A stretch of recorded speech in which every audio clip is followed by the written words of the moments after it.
How to get through sugar withdrawal. Method 1, kicking the addiction. Taper off your sugar intake over several weeks.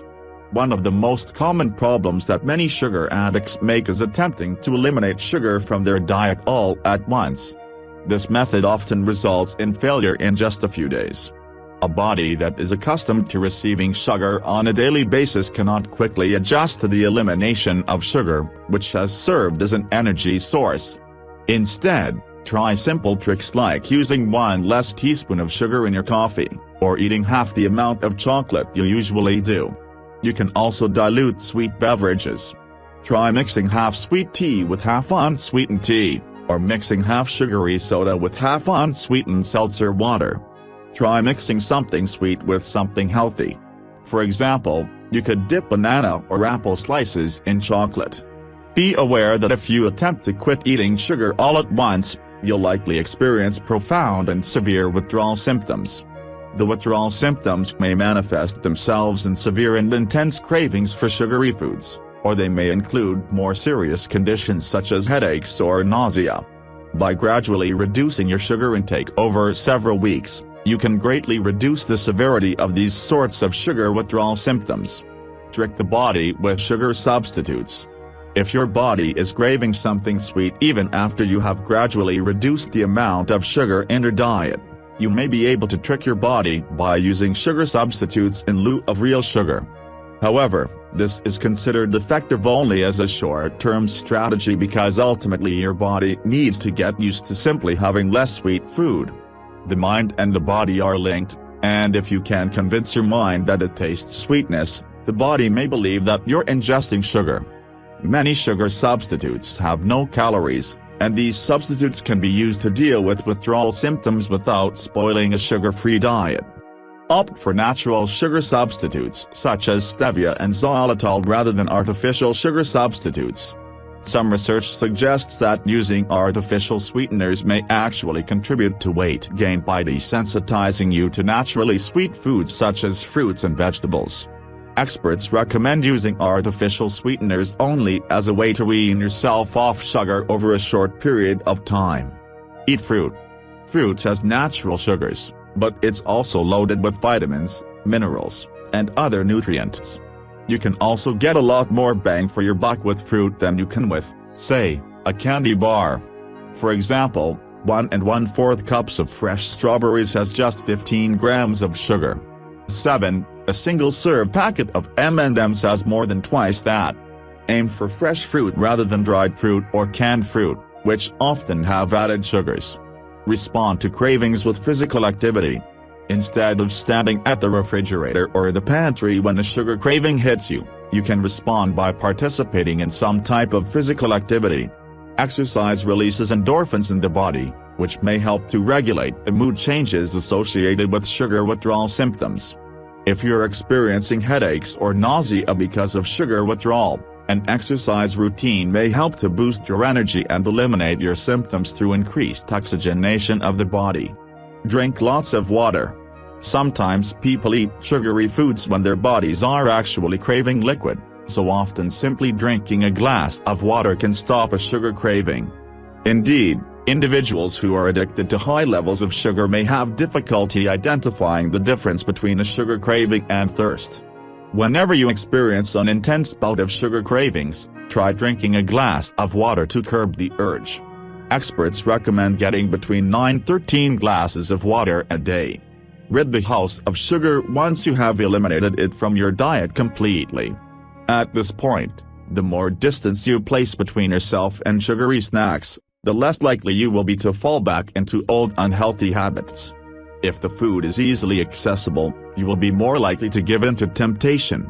However, if you do not keep sugary foods in your home, you will be more likely to find another, healthier way to deal with the sugar urge. See above for approaching others in your household about the issue. Keep a food journal. One great way to improve your chances of successfully navigating through sugar withdrawal symptoms is to keep a detailed journal about your daily diet, your hunger and sugar cravings, your sleep habits, your weight and your energy levels. A journal like this will provide you with motivation and clarity regarding the effects that sugar has had on your life and overall health. Keep details on what feels good about being sugar-free. The more you focus on the positive aspects of curtailing sugar in your life, the more you will see the benefits. Add recipes that are sugar-free to your food journal. Turn it into a place where you feel free to explore new things to eat, variations of your own experimentation and general thoughts on how to share your sugar-free ideas with others. Consider writing a blog if you enjoy sharing information and details on your experience. You'll meet others trying to go sugar-free, and as well as sharing your tips on coping without sugar, you'll get lots of supporters who can share their experiences too. Method 2. Stepping down the carb ladder. Eliminate refined sugar and processed foods first. Sugar is sugar, but foods with added sugar and highly processed foods usually don't offer much else in the way of nutrition, unlike nutrient-packed fruits and vegetables with natural sugars. These processed foods are therefore the most important to eliminate. That means soda, sweets, biscuits, cakes, pasta and white bread. 11. Allow yourself healthy carbohydrate-rich foods such as fruit, brown rice, whole grain pasta and bread, oatmeal, honey, dried fruit, and sweet potatoes. Remember that having something fatty, like cheese or nuts, can really help with sugar cravings until they pass. However, make sure you don't go overboard on the fat, either. Keep yourself to 1 ounce of cheese, a 1-inch cube, or 1 ounce of nuts, about a handful. Even if this is the one and only step you ever take down the carb ladder, you and your family will likely be much healthier for it, and might lose some weight, too. Eliminate more sources of sugar and eat more vegetables. Do this if you want to reduce your sugar or carb intake further for health reasons, such as lowering blood sugar, controlling insulin spikes, or losing weight. 12. In this step, you will cut down further on the amount of sugar and carbohydrates you consume.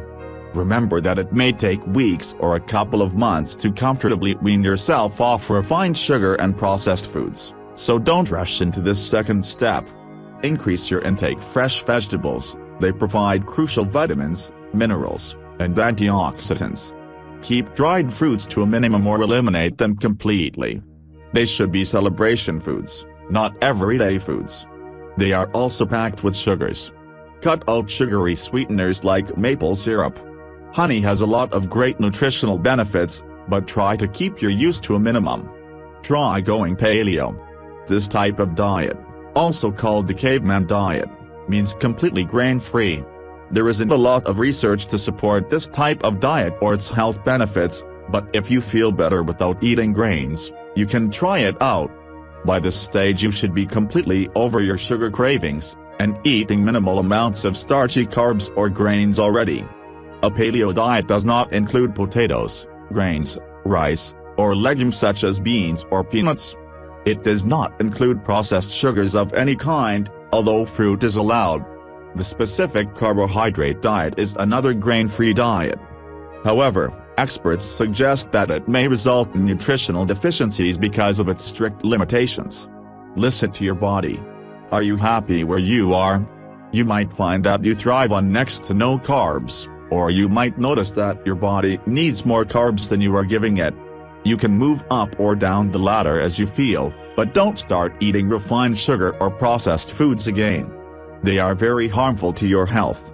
If you start getting sugar or carb cravings, it's a sign you have woken your sleeping sugar monster by eating too much sugar, so you need to cut back until the cravings pass again. Don't make life a misery. If you're at a dinner party and your friend has baked an incredible chocolate cake, have some. Just remember that sweet treats should be occasional, not an everyday indulgence.